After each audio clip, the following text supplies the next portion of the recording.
Welcome. Thank you for coming today, sacrificing time from what I know is precious, for the most part, most of us. Again, brothers and sisters in humanity, welcome to this gathering. These crossroads and the path ultimately chosen will determine the shape and priorities of our institutions of higher learning in Oregon for decades to come. But the crisis of what our universities will look like is a mere reflection of our national economic crisis, where prerogatives of big business and executive bonuses overshadow the bleak economic condition of state institutions. There are, today, corrupt notions of what public universities should be, whom they should serve, and have captured the covetous nature of big business. Actually, that is a nation if you come and ask me about it. Once, the public university was an institution that occupied a higher plane in society.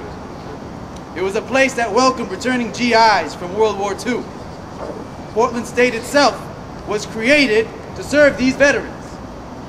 Once, the public university operated with the sole purpose of educating those who strove to better their own lives, widen their minds, and to think anew.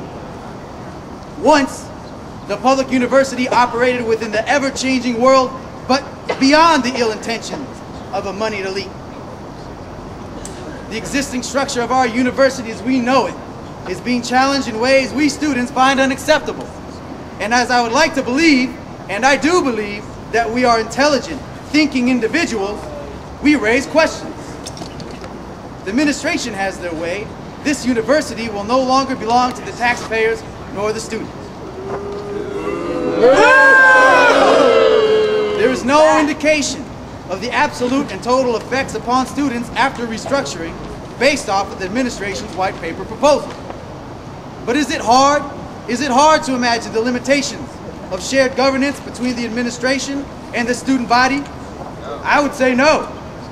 Is it difficult to picture university graduates flooding the gates of corporate businesses due to targeted industrial education or re-education?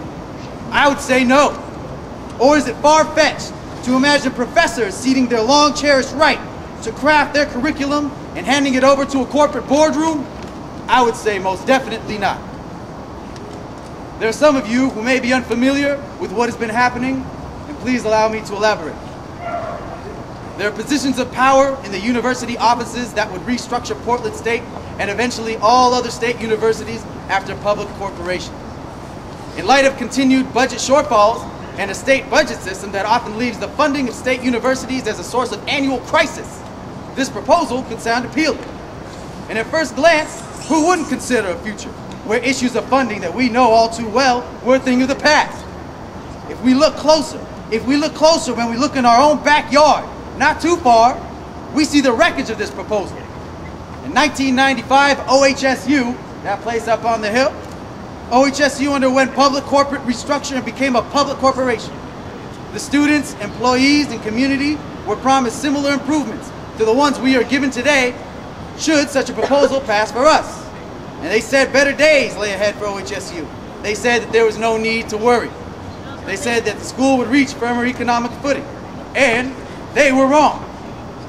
This change has ushered in an era of employment uncertainty and institutional greed. In this year alone, OHSU faces $39 million lost in reckless investments and a $35 million budget shortfall.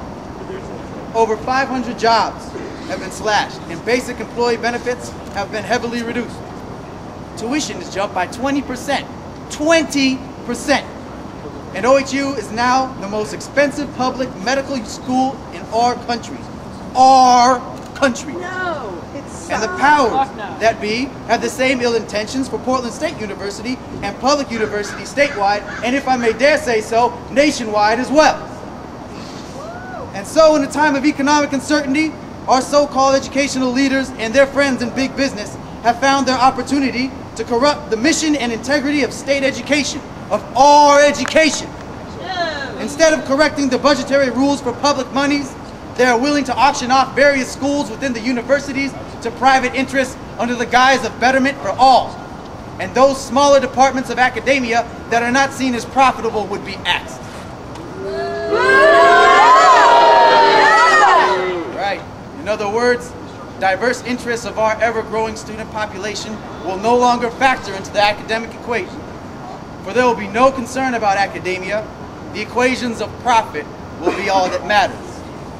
And the systematic elimination of liberal arts programs will be merely the first act in the reshaping the mission and purpose of all our public universities. Hell no! Hell no! Business leaders want to destroy the academic integrity and research objectivity of our science programs and business schools.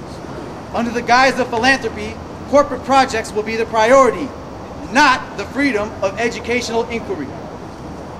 Further, privately funded collusion is a goal for powers that be as a way to change Portland, our city, into an economic hub that would parallel Silicon Valley heavyweights. That's right. We are all for economic growth here in the city we love, but we will not sacrifice the academic integrity and noble purpose of our public universities for corporate profit. We will not stand idly by as corporate interests debase these halls of learning that belong to the public. So my question is not solely a why, but a how, and a what, a where, and a who. How is it that our administration surfaces such inadequacies in the capabilities of our system of higher education? Where's the structural support if our economy is entrenched in a war against further recession and accruing national debt? Which, by the way, we've surpassed the recession and we're in a depression. I don't know who's been lying to you, but get your facts straight. That's the one. What has happened that we, the citizens, have allowed our method of conducting the daily matters of business and enterprise to trap the following generations in such a manner of inheriting the debt of generations previous to those? Where was it that we, citizens of this country, citizens of this world, and students of this university allowed the preamble, we the people of the Constitution that serves us, to slip from our collective identity and allow corporations to assume our interests when we step forward into a new day? When was it that we allowed this to take hold of our destiny? That day, citizens of the world, brothers and sisters, mothers and fathers, sons and daughters, grandfathers and grandmothers and aunts and uncles, that day be not this day. This is not the day that we cast aside our responsibility to those answering the call to better themselves and society through higher education.